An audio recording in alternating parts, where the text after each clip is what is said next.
pero quisiera saber si alguno de ustedes alguna vez se ha sentido como un pedazo de pan, o mejor dicho, como una sobra de pan. ¿No lo ustedes entienden? No, la verdad es que espero que todos me digan que no, porque no sabríamos qué pensar, sinceramente. Pero ¿sabes qué? Hoy quiero, con la predicación de hoy, que tú te sientas como un pedazo de pan. ¿Qué pasó? Yo me siento la telera completa. Bueno, es que no es de cualquier pan. Yo quiero que conforme vamos leyendo la escritura, nosotros podamos sentirnos como una migaja de pan, como una sobra de pan. Y ahorita lo vamos a ver. Así que yo te invito, tienes tu Biblia, ábrela en el Evangelio de Juan y vamos a leer la mayor parte del capítulo 6, pero vamos a ir desde el inicio, ¿eh? Juan capítulo 6, versículo 1. Dice: después de esto, Jesús fue al otro lado del mar de Galilea, el de Tiberias. Y tenemos que poner ahí atención a las cosas. Y le seguía gran multitud, porque veían las señales que hacía en los enfermos. Entonces subió Jesús a un monte y se sentó allí con sus discípulos. Y estaba cerca la Pascua, la fiesta de los judíos. Cuando alzó Jesús los ojos y vio que había venido a él gran multitud, dijo a Felipe: ¿de dónde compraremos pan para que coman esto? Escucha lo que dice el texto 6, porque de aquí yo quiero que esto lo tengamos como bandera en todo lo que vamos a hablar. Dice: pero esto decía para probarle, porque él sabía lo que había de hacer.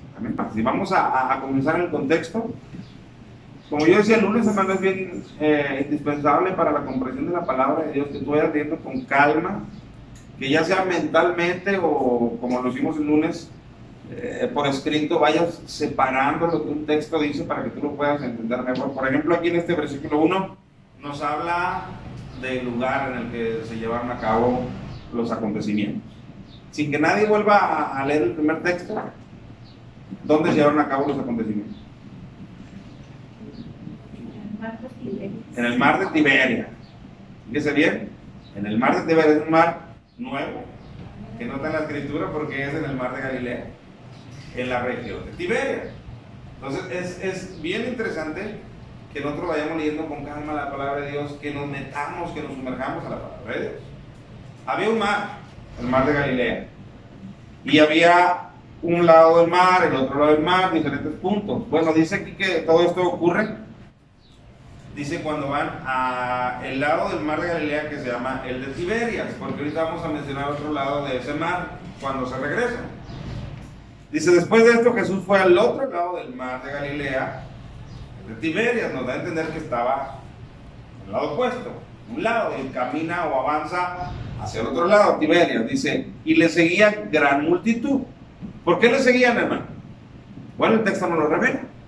Dice: porque veían las señales que hacía en los enfermos. Entonces, ¿por qué lo seguían realmente? Las señales. ¿Por qué no? Los milagros. Por los milagros. O más claro, por conveniencia. ¿Estamos de acuerdo? Porque sabían que en él había algo diferente a todos los que se habían levantado anteriormente. Sabían que él podía sanar. Así que esto les atraía del Señor Jesucristo. Y no era algo que censurara a Cristo, porque al contrario, venían a él y él lo recibía, e incluso sanaba, hacía para la obra que ellos venían, él lo sanaba. Entonces no era algo que le molestara, pero hermano, había algo que Cristo quería todavía enseñarles y profundizar más en ellos, más que una sanidad, aunque él la podía hacer cualquiera que fuera. Amén. Pero vemos nosotros que este era el motivo por el que la multitud le seguía. Ahora versículo 3 dice: entonces subió Jesús a un monte y se sentó allí con sus discípulos. Ya estamos en la región de Tiberias, ¿amén?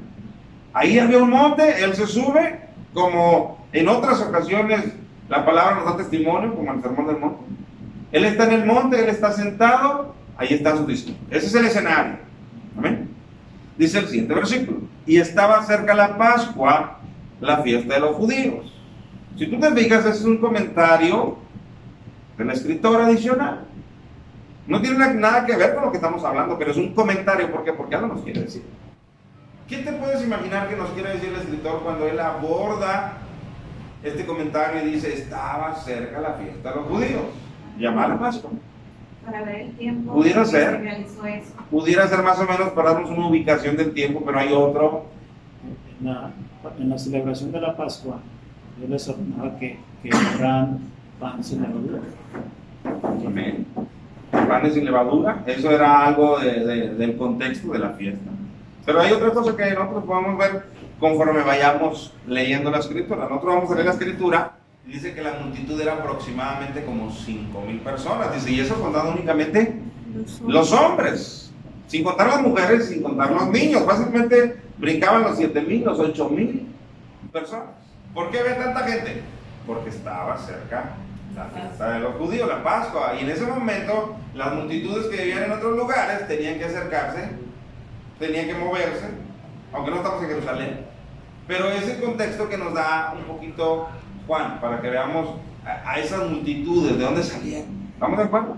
Bueno, sigamos leyendo, porque eso es únicamente un comentario. Dice, y estaba cerca la Pascua, la fiesta de los judíos. Como bien dice mi hermano, como también añadido, era una fiesta en la cual no había motivo para que hubiera panes con levadura ahí. Ellos tenían que abstenerse de eso para esa fiesta.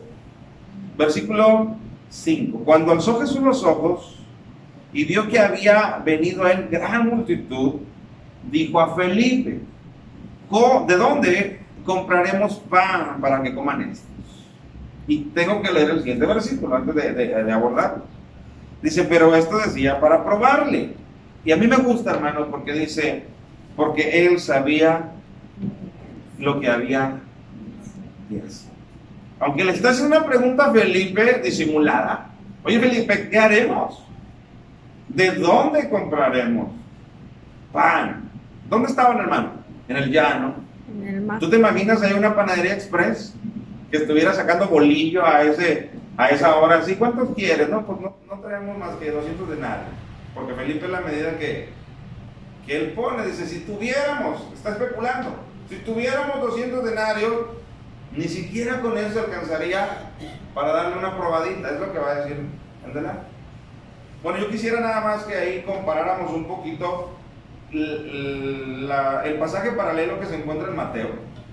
Mateo capítulo 14, que hay un detalle que me parece un poquito interesante resaltar. Mateo capítulo 14 y versículo 15. Dice, cuando anochecía. O sea, si hubiera una panadería, pues ya no estuviera abierta. O sea, las condiciones eran un poco adversas para la alimentación de esa gente que estaba ahí, porque ya estaba anocheciendo. Cuando anochecía, se acercaron a él sus discípulos diciendo, el lugar es desierto. Nos da otra característica del lugar. Es desierto, estamos en el llano, estamos en el monte. Dice, y la hora ya pasada. Despide a la multitud, Señor, diles que ya se vayan. ¿Para qué? Dice, para que vayan por las aldeas y compren de comer. Estaban retirados. Así que, Señor, diles que ya se vayan, que mañana vengan. ¿Para qué? Para que tengan la oportunidad de comprar algo en las aldeas. Pero nota la respuesta de Cristo. Versículo 16. Jesús les dijo, no tienen necesidad de irse, denle vosotros de comer. Imagínate. Denle ustedes de comer, denles de comer. Ellos no tienen por qué irse, ellos están a gusto aquí. Ellos están conmigo. Denles de comer. Qué situación tan retadora, ¿no? Para los apóstoles, para los discípulos. Señor, y probablemente vaciaron sus bolsillos. Y dijeron, Señor, pero ¿de dónde les damos de comer? Por eso yo quería leer esta otra versión que nos da Mateo para que nosotros tengamos en contexto. Bueno, no sabe que yo le doy gracias a Dios, porque a veces esta misma palabra es la que yo siento personal en mi vida. ¿Por qué? Porque somos un pueblo. Y Dios dice, dale de comer. ¿Cómo le das de comer a este pueblo? ¿Cómo? ¿Cómo le alimento? La palabra de Dios dice que no solo de pan vive el hombre, sino más bien de toda la palabra que sale de la boca de Dios. Entonces ahí donde es un reto para todo predicador, es un reto para todo pastor el alimentar a la congregación.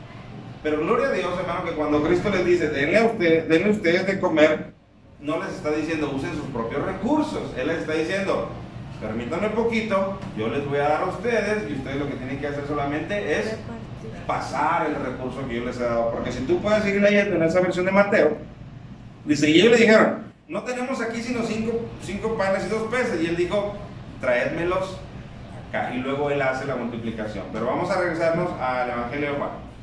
Solo quería resaltar esos detalles, la hora, el lugar desértico y la indicación de Jesús, denle ustedes de comer. Algo retador. Hermano, hay veces que la vida parece que no es retadora. A veces parece como si Cristo no comprendiera, nos pide algo que en teoría nosotros no podemos hacer. Pero tú recuerdas lo que dice en la versión que estamos leyendo en Juan, donde dice, pero él decía esto para probarle porque él sabía lo que había de hacer. Hermano, aunque a veces lleguen situaciones a tu vida que tú no comprendas, que tú digas, ¿por qué me pasa esto a mí? ¿O por qué Dios me pide esto a mí si yo no puedo? Tú tienes que recordar este texto, donde dice, pero él sabía lo que había de hacer. O sea, en tu situación, en tu necesidad, en la manera que tu vida ha transcurrido, ¿qué crees? Dios sabe lo que Dios sabe lo que va a hacer. Dios sigue teniendo los controles de las riendas de tu vida. ¿Estamos de acuerdo? Por eso yo te dije, este texto enmárcalo, porque este texto es para mí el fundamental de lo que Cristo va a hacer. Cristo le hace una pregunta a Felipe, con una intención. Felipe, quiero ver lo que hay en tu corazón. Quiero ver cómo reaccionas, Felipe. Y le dice, Felipe, ¿dónde compraremos pan para toda esta gente? Que ya iba más o menos la cantidad. Y Felipe, pues obviamente reacciona a su manera. Señor, dice, ¿de dónde compraremos pan para que coman todos estos? Eso es lo que Cristo está diciendo, es la pregunta, ¿de dónde compraremos pan para que coman todos estos? Versículo 6, pero esto decía para probarle porque él sabía lo que había de hacer. Versículo 7, ahí la respuesta de Felipe. Felipe le respondió, 200 denarios de pan no bastarían para que cada uno de ellos tomase un poco. ¿Qué vemos en Felipe, hermanos? Una imposibilidad a su mente. ¿Estamos de acuerdo? A su carnalidad. Bueno, pero él le dice que lo que para los hombres es imposible, completa el texto, para Dios es posible. Todo es posible. Amén, hermano. Entonces, qué bueno, hermano, que Felipe está en su naturaleza de hombre, pero qué bueno que Jesús también está en su naturaleza de proveedor.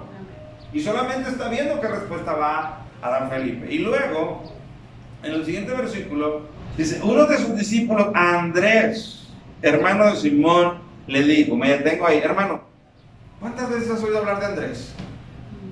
¿Cuántas veces Andrés aparece en la escritura?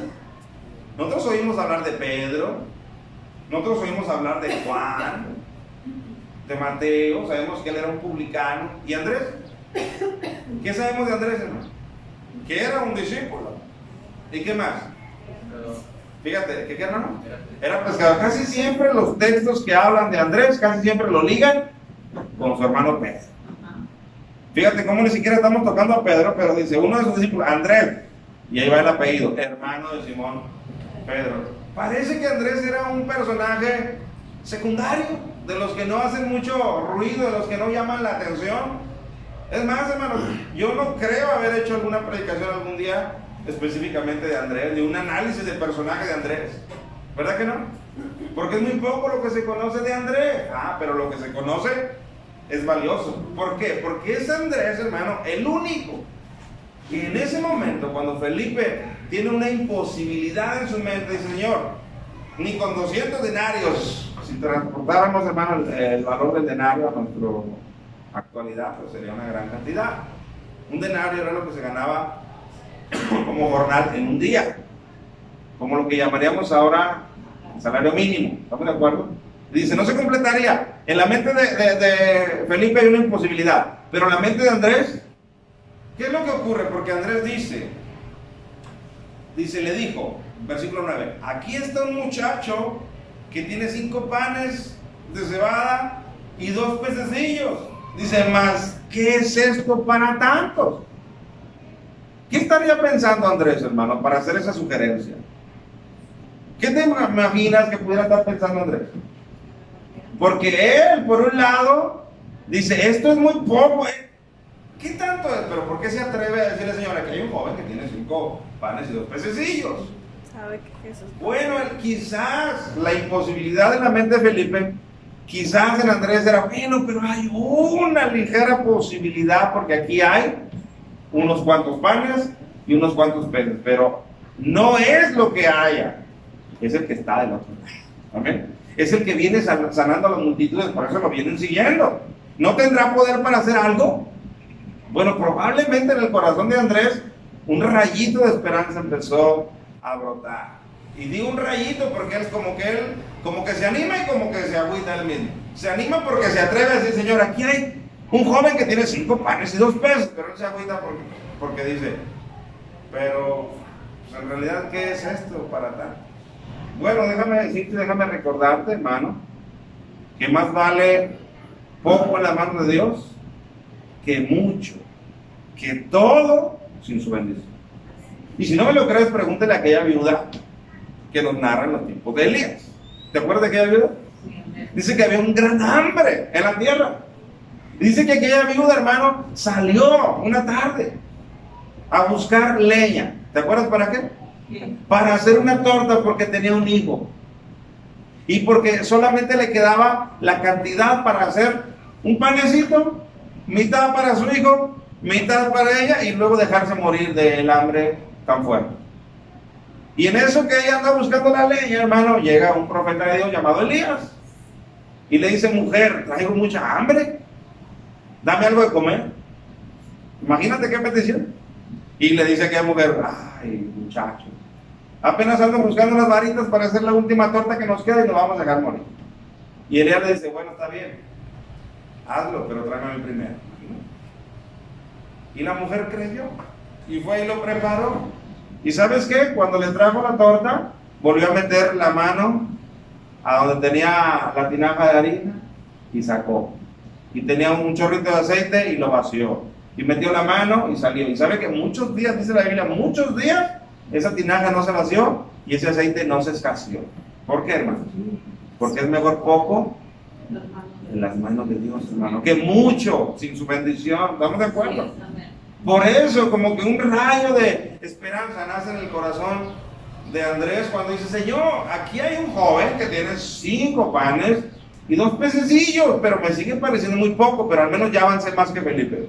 Felipe está completamente cerrado y yo aquí escucho que hay un joven. Ahora, la valentía de aquel joven, ¿no creen? La valentía de aquel joven. Porque ese joven seguramente fue el que dijo, hey, aquí yo tengo 5 panes y 2 peces. Aquí yo los tengo y los doy. Los comparto. O sea, él no pensó en sí mismo. Estaba anocheciendo y había un camino que recorrer. Él dijo, con esto yo lo hago para... Él podía decir, con esto yo lo hago para mi regreso. Me dijo, Señor, aquí está. Díganle al Señor que aquí yo traigo 5 panes.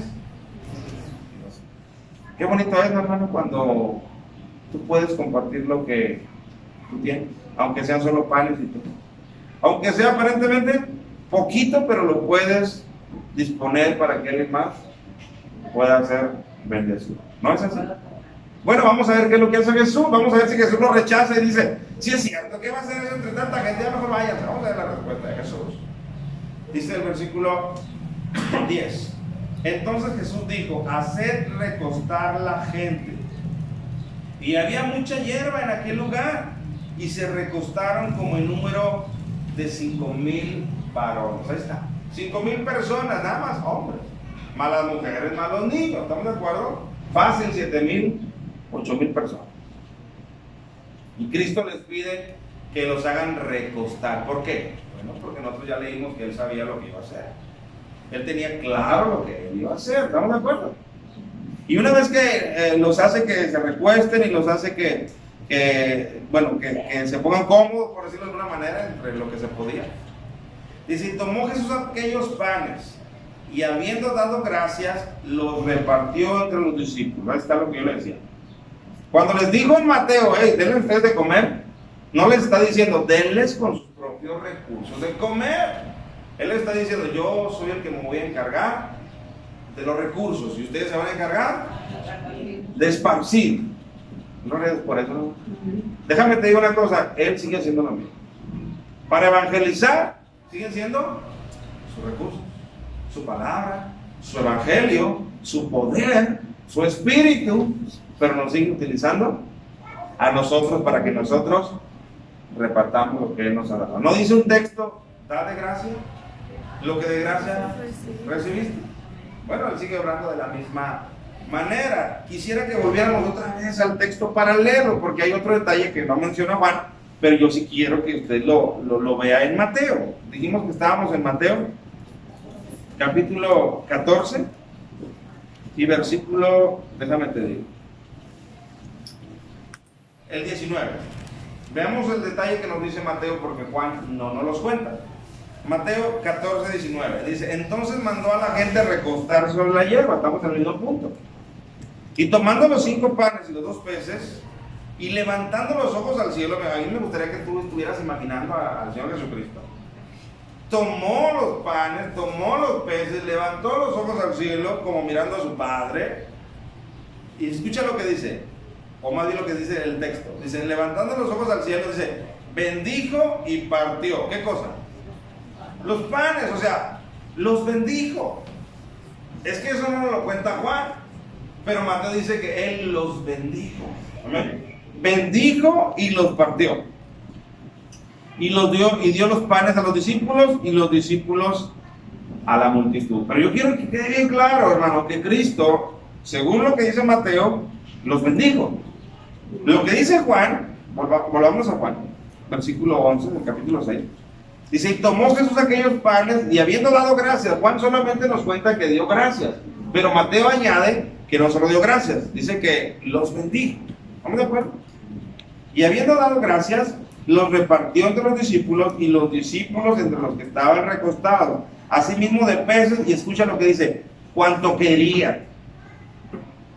O sea, hubo buffet. Hermanos, 5 panes y 2 peces se convirtieron en un buffet para 7,000 u 8,000 personas, porque dice que cuanto quería. Oye, yo quiero otro 2, ¿me los puedes traer? Claro que sí. Y empezaron a repartir. Oye, yo quiero otra mitadcita de ese pan que tú tienes ahí de cebada. Claro que sí. Y los discípulos, hermano, los cuales decían, ya repártelos. No, pues repártelos, ustedes son los que van a servir la mesa. Y empezaron a tarearse y empezaron a repartir, y la gente empezó a ser saciada, a ser saciada, a ser saciada. ¿Estamos de acuerdo? Versículo 12. Y cuando se hubieron saciado, dijo a sus discípulos, escucha bien lo que les dice a los discípulos, recoged los pedazos que sobraron para que no se pierda nada. Señor, pero ya son sobras, ¿para qué las queremos? Y ya todos están con la panza llena. Bueno, Cristo les dice, yo quiero que ustedes recojan todos los pedazos. ¿Por qué? Dicen, yo no quiero que se pierda nada. Señor, pero ya nadie se los va a comer. Pero yo no quiero que se pierda nada. Así que recojan. Y ahí están los discípulos, hermanos. Eso ya no te lo vas a comer. Como cuando aquí tenemos los convivios y ya empezamos, ya puedo retirar. Y empezaron ellos a juntar por ahí por la multitud. ¿Qué te sobra? ¿Qué ya no te vas a comer? Y luego el versículo 13 dice, recogieron pues y llenaron 12 cestas de pedazos. Hermano, de 5 panes, de 2 peces, sobró. Hermano, la bendición de Dios dice que es hasta que sobreabunde. ¿Estamos de acuerdo? Aquí estamos viendo que hubo de más. La bendición de Jehová, dice, es la que enriquece. Así que aquí vemos como esa multiplicación, sin lugar a dudas, fue milagrosa. Por eso le conoce a esta porción más o menos algo así. Una multiplicación milagrosa, los panes, los peces. Recogieron pues y llenaron 12 cestas de pedazos, que de los 5 panes de cebada sobraron a los que habían comido. Aquellos hombres entonces, viendo la señal, eso fue una señal, que Jesús había hecho, dijeron, este verdaderamente es el profeta que había de venir al mundo. Pero entendiendo Jesús que iban a venir a apoderarse de él y a hacerle rey, volvió a retirarse al monte, pero dice ahí, el sol. ¿Por qué se retiró Cristo, hermano, de él? Bueno, pues porque lo que él había hecho, aunado a lo que ya venía haciendo de las sanidades, lo colocaba a él como un personaje famoso, por lo cual la gente estaría dispuesta a decir, queremos que este sea rey, y empezar una revuelta. Pero Cristo no venía a hacer revueltas, Cristo no venía a ser un rebelde, Por eso cuando él distingue en el corazón de ellos que acto seguido ellos van a querer hacerlo rey, él dice, yo mejor me alejo. Dice que se fue a dónde, hermanos? Al monte. Al monte. ¿A quién se llevó? A nadie, él solo. Vamos a leer de corrido los siguientes versículos solamente para contexto. Dice al anochecer, porque acuérdate que nos cuenta que ya anochecía, eso lo contó Mateo, pero aquí ya cayó la noche. Al anochecer descendieron sus discípulos al mar y entrando en una barca iban cruzando el mar hacia Capernaum. ¿Dónde estaban, hermanos? Dijimos en Tiberias. Estaban en la región de Tiberias, del mar es lo que estaba en medio, y ahora se estaban regresando hacia el área de Capernaum. Dice, estaba ya oscuro y Jesús no había venido a ellos. Y se levantaba el mar con un gran viento que golpeaba. Cuando habían remado como 25 o 30 estadios, era un buen tramo, hermano, el que tenía que avanzar de Capernaum, de Tiberia a Capernaum. Dice, y se acerca, 30, vieron a Jesús que andaba sobre el mar y se acercaba a la barca y tuvieron miedo. Mas él les dijo, yo soy, no temáis. Ahí podemos sacar otra predicación, no es el tema del día de hoy. Ellos entonces con gusto le recibieron en la barca, la cual llegó enseguida a la tierra donde iban. Al día siguiente, ya por la mañana, hermano, la gente que estaba al otro lado del mar vio que no había habido allí más que una sola barca y que Jesús no había entrado en ella con sus discípulos, sino que estos se habían ido solos, o sea, la gente de Tiberias. La gente de Tiberias, hermano, vio que solamente había una barca y vieron cuando los discípulos se subieron y vieron que Jesús no estaba en esa barca. Entonces ellos dijeron, ¿y Jesús? ¿Dónde está? Porque no hay otra barca, a menos que tenga un superpoder que le haga caminar sobre el mar. ¿Y qué creen? Que sí lo tenía, porque dice que él iba caminando sobre el mar. Entonces la gente está un poco confundida. Y entonces nos brincamos ahora sí hasta el versículo 25. Dice, y hallándole al otro lado del mar, o sea, gente que había estado en Tiberias, que había comido de esa multiplicación, ahora viene a Capernaum también, porque están buscando a Jesús. Dice, y hallándole al otro lado del mar, le dijeron, Rabí, ¿cuándo llegaste acá? Claro, nosotros vimos solamente una barca, y vimos que tus discípulos se subieron, y vimos que tú no ibas. Entonces, ¿en qué momento tú te viniste acá? Y mira la respuesta de Cristo. Respondiendo Jesús y les dijo, de cierto os digo, que me buscáis, no porque habéis visto las señales, sino porque comiste el pan y os saciasteis. No se hagan. Ustedes han preguntado por mí, porque lo de ayer estuvo bueno. Amén. Eso es lo que le está diciendo. Ustedes no me están buscando porque en sus corazones les haya nacido el que yo soy el Salvador, que yo soy el Mesías. No, ustedes por lo que comieron ayer, por ustedes me están buscando. Pero mira lo que les dice, trabajad no por la comida que perece, sino por la comida que a vida eterna permanece. Él les dice, miren, no los está regañando, porque si los va a regañar, pues ¿para qué multiplicó el pan? No lo está regañando, les está enseñando. Les está diciendo, muchachos, gente, claro que deben de preocuparse por el alimento, pero hay una cosa más importante para sus vidas, es el alimento espiritual. Amén. Es lo que le está diciendo. Trabajad no por la comida que perece, sino por la comida que a vida eterna permanece. Y escucha lo que dice, la cual el Hijo del Hombre os dará, porque a este señaló Dios el Padre. Otra vez nos vuelve a hablar el texto de la complacencia del Padre en el personaje de su Hijo. A este, al Hijo, lo señaló el Padre. Ahora, él aquí se presenta como el dador del alimento, ¿estamos de acuerdo? Dice, ese alimento yo se lo voy a dar. Soy el único que les puede dar. Así que, hermano, si tú buscas en una religión, en un santo, en un método, tú no vas a encontrar, porque el único que te puede dar el alimento, como dice aquí, que a vida eterna permanece, es el Señor Jesucristo. ¿Cuántos dicen? Entonces, si tú estás buscando a Cristo, estás buscando al dador de ese alimento. ¿Estamos de acuerdo? Bueno, entonces ellos le dicen, en el versículo 28, entonces le dijeron, ¿qué debemos hacer para poner en práctica las obras de Dios? Bueno, ya que dices que no trabajemos por la comida terrenal, que quieres que busquemos el reino de Dios y su justicia, bueno, dinos qué debemos hacer para poner en práctica las obras de Dios. ¿Qué hacemos, Jesús? Y Jesús les da la respuesta más grandiosa que tú y yo tenemos que escuchar. Cristo les dice, versículo 29, respondiendo Jesús les dijo, esta es la obra de Dios, que creáis en el que Él ha enviado. Ellos le dicen, dinos qué obra tenemos que hacer. Y Cristo le dice, no, no es que tengan que hacer una obra específica. Solo hay una cosa que tienen que hacer, y es la que no están haciendo. ¿Cuál es la obra que Él pide que hagamos? Creer. Dice que creáis en aquel que Él ha enviado. No tienes que hacer procesiones, no tienes que hacer sacrificios, no tienes que hacer reliquias, no tienes que hacer promesas que después cumplas o no. Lo único que tienes que hacer, ¿qué es, hermano? Creer en aquel que Él ha enviado, creer en su nombre, creer en el Señor Jesucristo, porque Él es el dador de ese alimento que te puede dar vida eterna.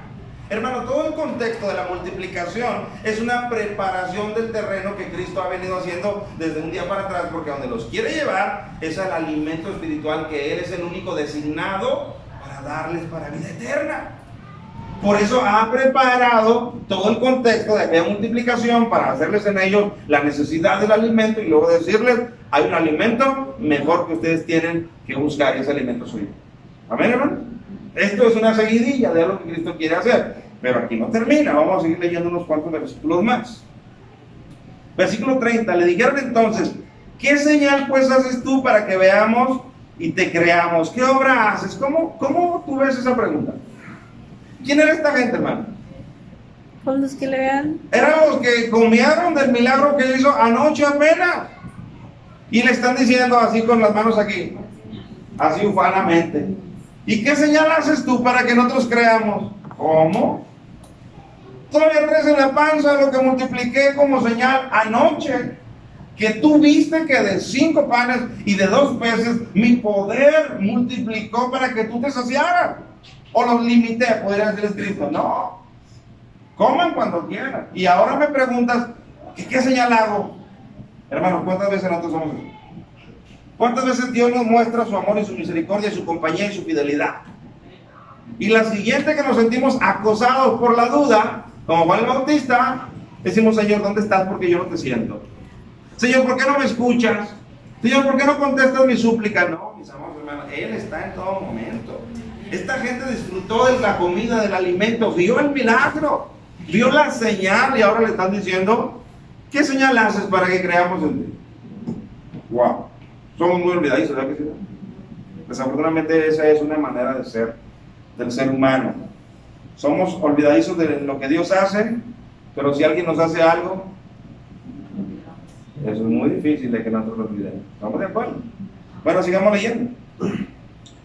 Dice, ellos todavía ufanamente, crecidamente, nuestros padres comieron el maná en el desierto, como está escrito, pan del cielo les dio a comer. Nota esto, como está escrito. O sea, hermano, se empezaron a poner bíblicos. Se empezaron a poner bíblicos con el autor de la Biblia.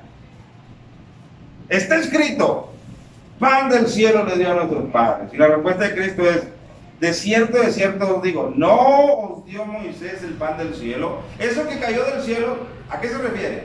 Tiene un nombre, al maná. ¿Sí recuerdan qué era el maná, hermano? ¿Qué era el maná? ¿Qué era el maná? ¿Qué era el maná?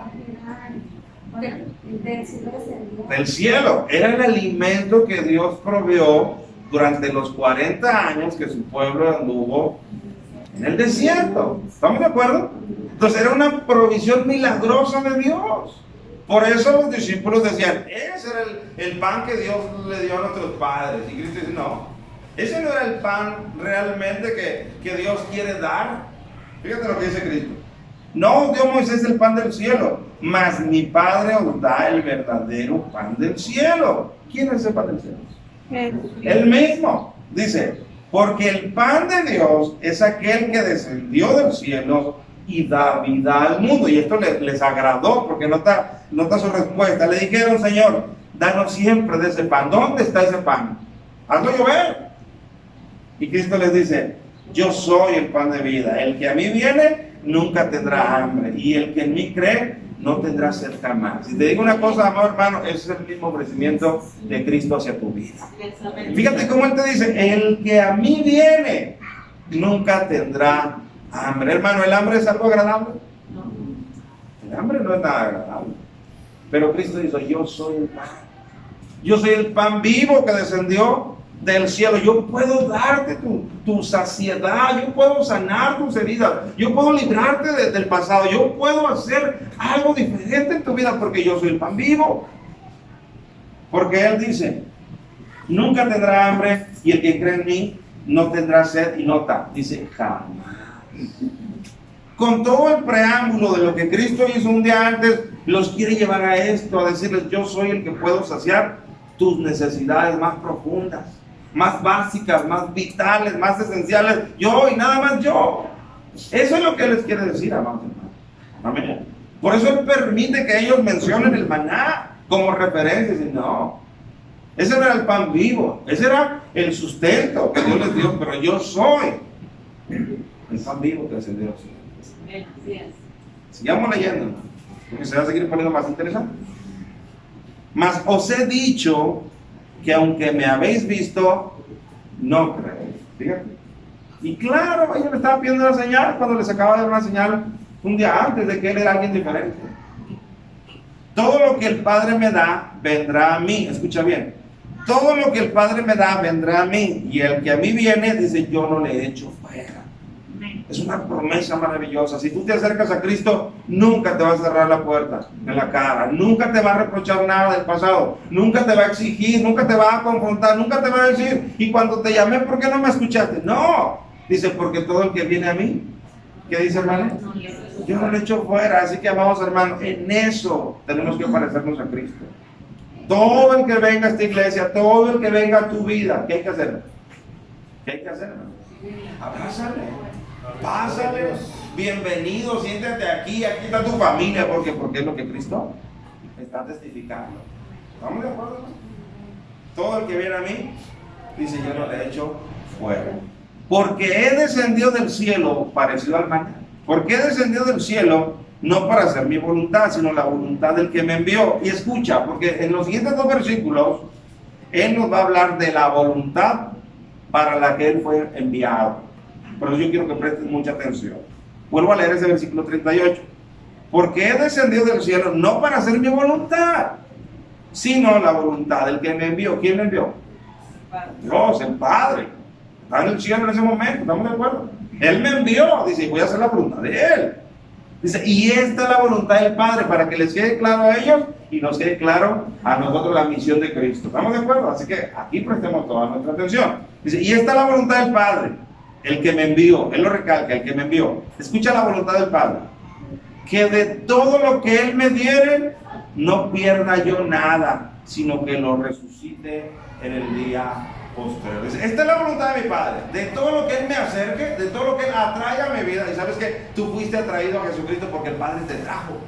Tú no viniste por voluntad propia, tú viniste porque el Padre le plació moverte hacia Jesucristo para que a través de Jesucristo tú pudieras tener vida eterna. Él te trajo. Amén, hermano.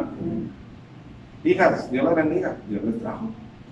A lo mejor la hermana le hizo una invitación, pero esa invitación ya estaba calculada desde antes de la fundación del mundo para que ustedes vinieran al conocimiento de Él. Él fue el que nos trajo. Dice Cristo que todo lo que me diere no pierda yo nada, sino que lo resucite en el día postrero. Aquí quiero decirte por qué es que me gustaría que tú te sintieras como una migaja de pan. Porque todo tiene un porqué. Como Cristo trabaja, tiene un porqué. ¿Recuerdas un día antes, cuando hizo el milagro? Cuando ya todos estaban saciados, ¿qué dijo de las obras, hermano? Que no se pierda nada. ¿Sabes qué es lo que realmente quería Cristo hacer? No es que le quería dar importancia a las obras. Él quería decir, si yo tengo cuidado aún de los pedazos de pan que sobraron, ¿tú crees que no voy a tener cuidado de tu propia vida? Amén. Porque fíjate, en el texto, cuando habla, en el versículo 12, fíjate cómo dice textualmente Cristo. Cuando se hubieron saciado, dijo a sus discípulos, recoged los pedazos que sobraron. Dice, para que no se pierda nada. Y mira cómo dice cuando él está hablando de la voluntad del Padre. De que todo lo que Él me diere, no pierda yo nada. Es la misma frase que está utilizando. Entonces, cuando Él da la indicación, amados hermanos, de que recojan todo lo que sobró, para que no se pierda nada, Él, hermano, quiere decirte a ti y a mí, amado hijo, si yo tengo cuidado de las sobras del pan, no tendré cuidado de tu vida. No me encargaré de que llegues sano y salvo a Dios cuando Él fue el que te trajo a mí para que yo te llevara a Él. Así que no tengas temor, yo te estoy guardando, yo te estoy cuidando. Tú vas a llegar a puerto seguro porque yo estoy velando para que tú llegues. Así que si cuidé de esos son las migajas, aquí están. Si cuidé de esas migajas para que no se perdieran nada, tú vales más que esas migajas. Y no es la primera vez que Jesús utiliza esto. Ve a Mateo rápidamente, capítulo 6. Tú lo sabes, esta comparación que él hace, Mateo capítulo 6. Y el versículo, perdón, estoy en Lucas, Mateo capítulo 6 y versículo 26. Mira la comparación que él hace. Mirad las aves del cielo, que no siembran, ni ciegan, ni recogen en graneros, y vuestro Padre Celestial las alimenta. Y luego dice, ¿no valéis vosotros mucho más que ellos? O sea, pone a las aves como comparativa y dice, mira, las aves, Dios se encarga de ellas. No se encargará de sus hijos, no se encargará de los suyos. Acá dice, miren, si de las sobras de los panes multiplicados no se perdió nada, ¿ustedes creen que se va a perder? ¿Algunos de ustedes que son mis hijos? Que para que fueran mis hijos tuve que dar mi vida en una cruz para salvarlos. ¿Ustedes creen que se van a perder? No se van a perder. Hermano, si no se perdió en una migaja de pan, tu vida tampoco se va a perder. Por eso yo quería que tú te sintieras como una migaja de pan segura, segura en esa cesta. Porque Él está guardando tu vida, no se perdió nada. Ahora, por eso yo te pedí que tú leyeras en Mateo cuando Él dice que tomó el pan, lo bendijo y lo partió. ¿Por qué no se perdió nada? Porque ese pan lo había bendecido. ¿Cómo se iba a perder algo si ese pan primeramente Él lo bendijo? Para Él nada era sobras. Hermano, nosotros también nos ha bendecido. Efesios capítulo 1, vayan a Efesios capítulo 1. Efesios capítulo 1, mira lo que dice Pablo a los Efesios.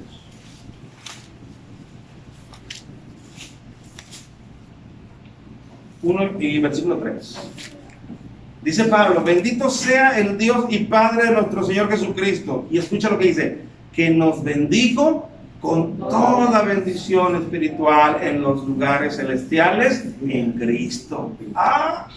Si Él bendijo el pan, que no se perdió nada de ese pan, ¿tú crees que te vas a perder si también a ti te bendijo? De mayor manera cuando dice, bendito sea el Dios y Padre de nuestro Señor Jesucristo, que nos bendijo, dice, con toda bendición espiritual en los lugares celestiales en Cristo. Tú estás bendito, hermano. Tú estás bendito y no por ti mismo, estás bendito porque al Señor le plació derramar bendición sobre tu vida. Aunque tu vida pareciera ser adversa, hermano. Mira, hermano, voy a ser hasta extremista. Pudieras vivir toda una vida de calamidades, amén, pero estás bendito. Y esa vida de calamidades no se va a comparar cuando tú brinques a la eternidad. Ahí el Señor te va a cambiar toda la vida que tú pudiste haber pasado de calamidades aquí. Te va a llenar plenamente de regocijo, de bendición. Te va a decir como cuando habló de Lázaro. ¿Te acuerdas de aquel Lázaro? No el que resucitó, aquel mendigo. Cuando murió, se le dijo, mira, Lázaro estaba con un rico. Digo, mira, tú tuviste en esta vida tus bienes. Y Lázaro tuvo toda su vida, sus males. Pero ahora mira, tú estás aquí en esta llama atormentado y él está siendo consolado. Así que, hermano, si tu vida es difícil, que eso no te limite porque tú eres bendito. Este texto lo dice, yo no te lo estoy diciendo. Él nos bendijo con toda bendición espiritual. Mira lo que dice en 2 de Pedro. Para seguir con esto, que Dios nos ha enriquecido, nos ha bendecido. 2 de Pedro, capítulo 1 y versículo 3. Como todas las cosas que pertenecen a la vida y a la piedad, nos han sido dadas por su divino poder. O sea, todas las cosas, hermano, que pertenecen a esta vida natural y a la espiritual, todo nos ha sido dado por su divino poder. ¿Estás enriquecido, hermano? Amén. Estás bendecido. Date cuenta que tú eres el pan que el Señor agarró y te bendijo. Así que si Él te bendijo, no hay por qué se pierda nada de ti. Por eso tú estás seguro, hermano. Si Él no perdió ni una migaja de pan, yo te garantizo, hermano, no va a perder nada de lo que el Padre le dio. Y tú fuiste dado por el Padre, tú fuiste otorgado por el Padre a Jesucristo. Así que puedes dormir tranquilo. puedes vivir tranquilo, puedes sonreír tranquilo.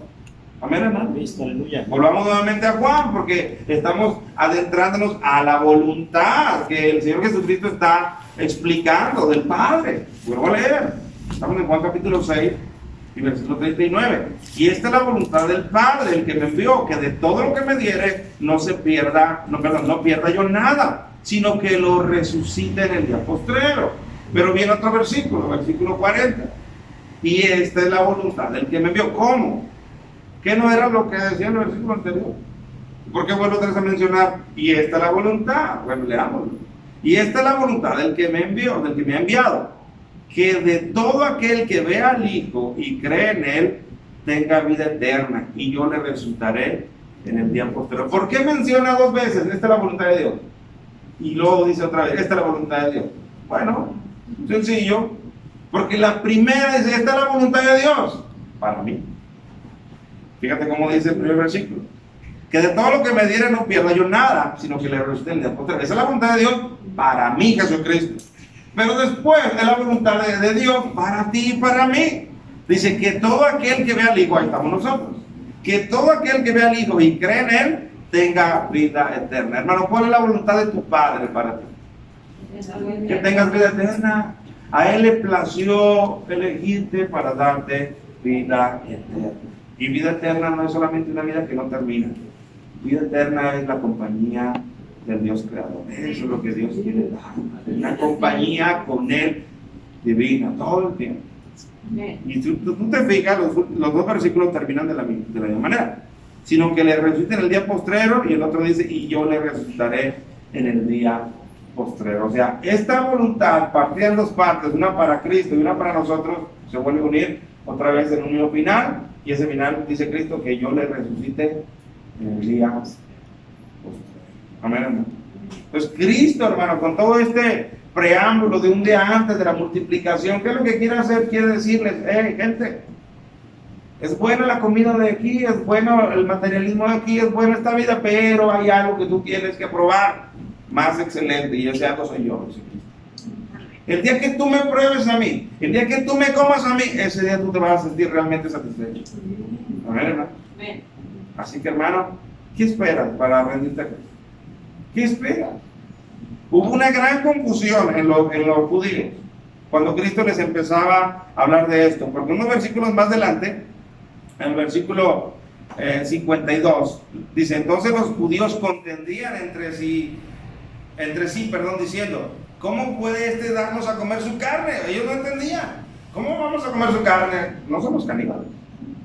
Cristo dice en el versículo 53, de cierto os digo, si no comieres la carne del Hijo del Hombre y bebieres su sangre, no tenéis vida en vosotros. El que come mi carne y bebe mi sangre tiene vida eterna, y yo le resucitaré en el día postrero. ¿Pero qué quiere decir eso? ¿Cómo puedo comer su carne? Porque, hermanos, miren, nuestros amigos de la religión común piensan que comer a Cristo es ir los domingos y te dan un pedacito de oblea y ahí está materializado el cuerpo de Cristo, y de esa manera comes a Cristo. No, hermano, eso no es comer. Comer a Cristo es aceptar el sacrificio que Él hizo por ti. Porque Él dijo, el pan que yo le doy es mi carne, la cual es partida por ustedes. Y mi sangre la bebida es mi sangre cuando yo la derramo por ustedes. Entonces, yo no voy a ir a un lugar a que me den un pedacito de material de hostia para yo sentirme que estoy comiendo a Cristo. Eso sería algo absurdo. Yo tengo que venir a Cristo y rendirme a Él y aceptar el ofrecimiento de perdón de pecados con un corazón sincero y decirle, perdóname y transfórmame. Ahí yo estoy comiendo y bebiendo a Cristo. Y entonces, como consecuencia, dice, tiene vida.